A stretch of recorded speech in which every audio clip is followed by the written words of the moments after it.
Hey everyone, it's Crystal here. So I'm here to bring you information about relationship burnout. And how does this build into our whole scheme of what burnout is? Well, a lot of people in relationships have this sensation that they're fed up, that they're tired, that they're always in conflict, that they're disappointed, that they're upset. And this leads to more conflict, more issues, and unfortunately, sometimes results in the worst outcomes.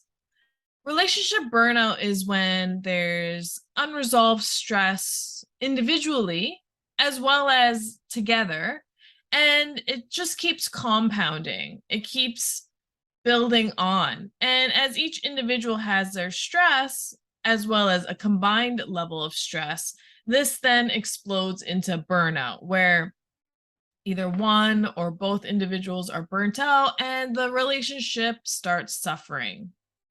And isn't it interesting that we as social creatures need relationships? They're part of the way we are designed to function as humans.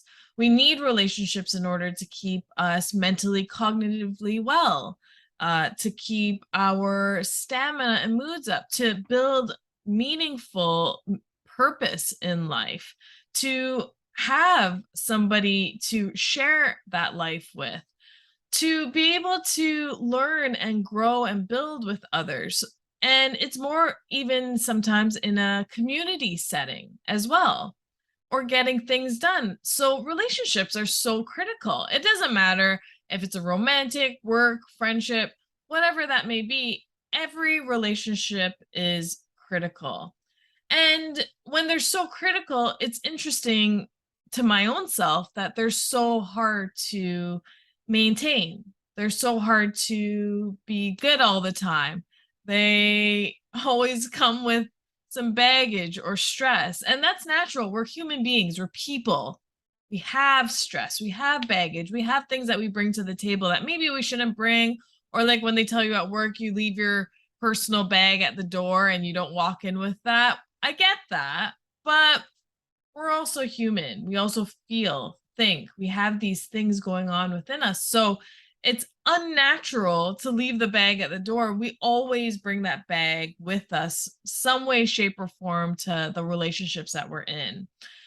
And so burnout in relationships could be various things on a personal, individual level, as well as together.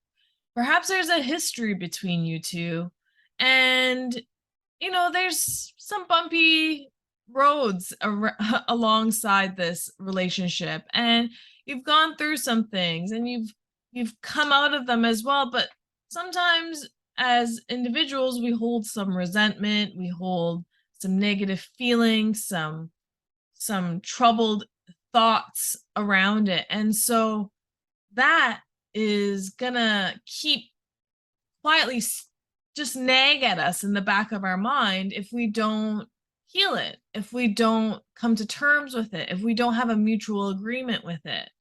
So, that being said, this could affect any aspects of your relationships. It could really put a hindrance on the progress or the health of your relationship, because you're bringing old baggage with you. You're bringing your own preconceptions. Perhaps you're bringing old problems. Maybe you're bringing your own beliefs into this rather than just coming into this relationship with a clean slate. And that's a lot to digest, but that's a lot of things that need to occur so you can be the best version of yourself when you're in these relationships. So, when you're in any type of relationship, there's always going to be some sort of conflict or problem, or something gets said, something always occurs. And what I wonder truly is, why are most relationships, when there are these circumstances, always at a be all end all? Like, there's no discussion, no dialogue, no conversation, no intervention. It's always just cutting you off and moving on with their lives.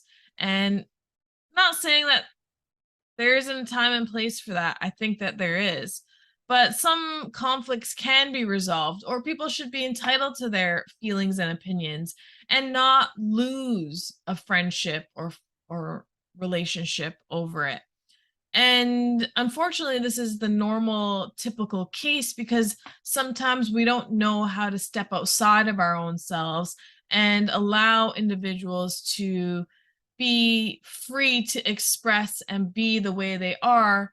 Rather, we put our own impositions, our own concerns, our own thoughts, our own feelings behind these things, and we take them really personally. So it's a lot of we're it's a lot to learn to navigate our own selves as well as navigating relationships as well, because there's a lot that goes into our relationships and a lot of ourselves gets invested in it. So for a lot of relationships that are headed down the road of burnout, they have this underlying stress about the relationship. Perhaps it shows up in disappointment, uh, like I said, maybe a lot of arguments or contentious situations occur. People play the blame game and blame each other for uh, situations that they've gone through or are going through. They tend not to spend time together, or maybe the time spent is detached from each other and more focused on other things. Even not thinking too far forward ahead and planning your future together. These things can all make your relationship suffer, and eventually you break down the lines of communication. They kind of lose momentum, and you are finding yourself in a place where the stress and the symptoms you're experiencing with stress are taking over your relationship, and now it's always in this negative funk. So relationships are very intricate. They're very complex. There's not a one size fits all solution. So there's a lot of things that people are constantly bringing to the table with their relationships that we need to try to be better as a person, as an individual, when we show up to these relationships. And I always believe in about self development, self improvement. If you can't be good with yourself, if you can't take care of yourself, take care of your stress, take care of your own self in its whole entity, then it's really going to be challenging to do that with someone else, to help somebody else, to work with their challenges. And it's almost like a recipe for disaster. It's like you're putting like the cayenne with the scotch bonnet all in one soup, and it's going to be an explosive heat mixture of just things that are going to keep countering each other, or they won't resonate well with each other.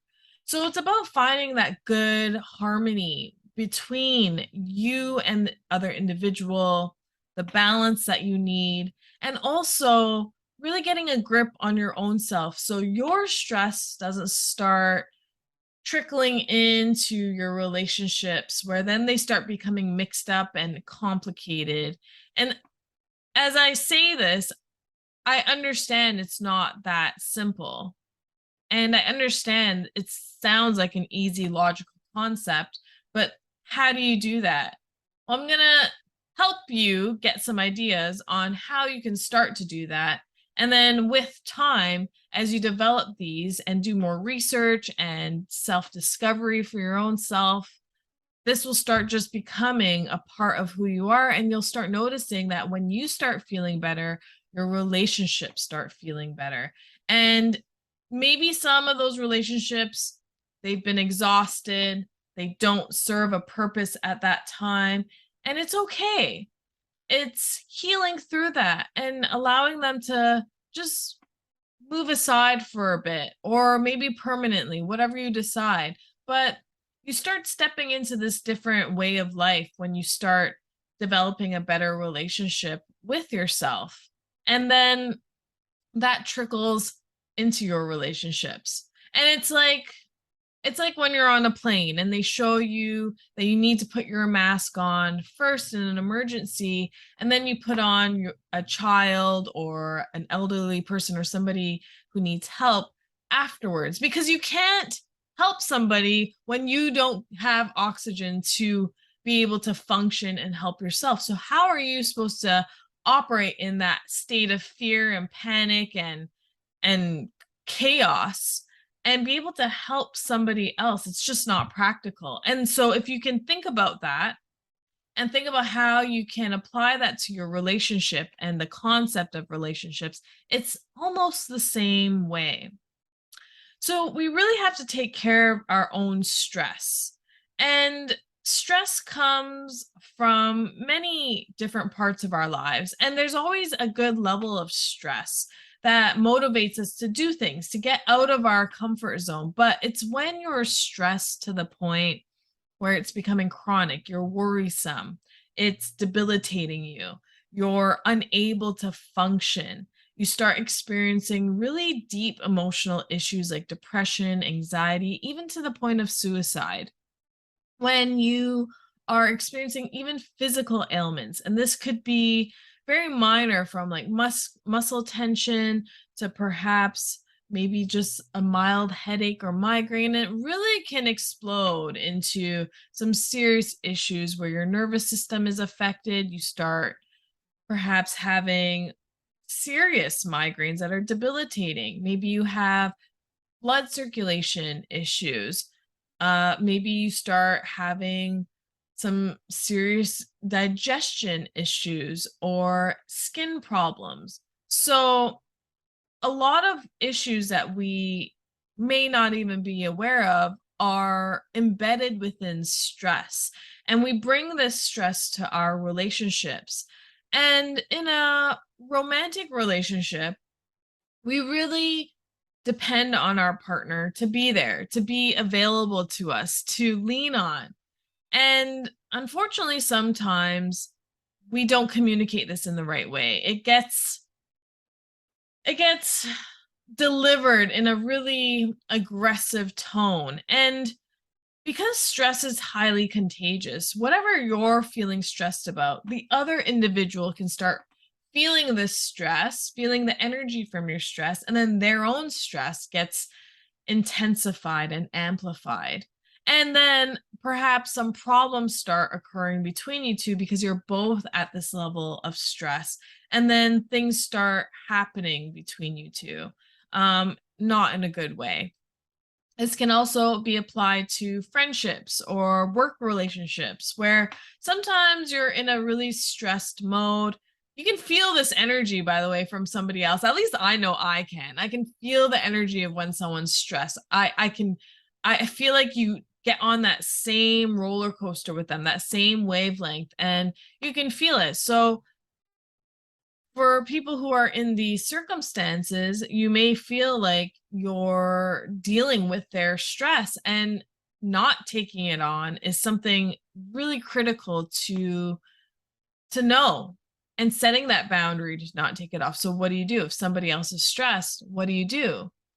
I mean, for my own self, knowing myself in this situation and that I'm experiencing it right now, I get up and I walk away. I breathe a little and allow that person to deal with their stress, because this isn't my stress.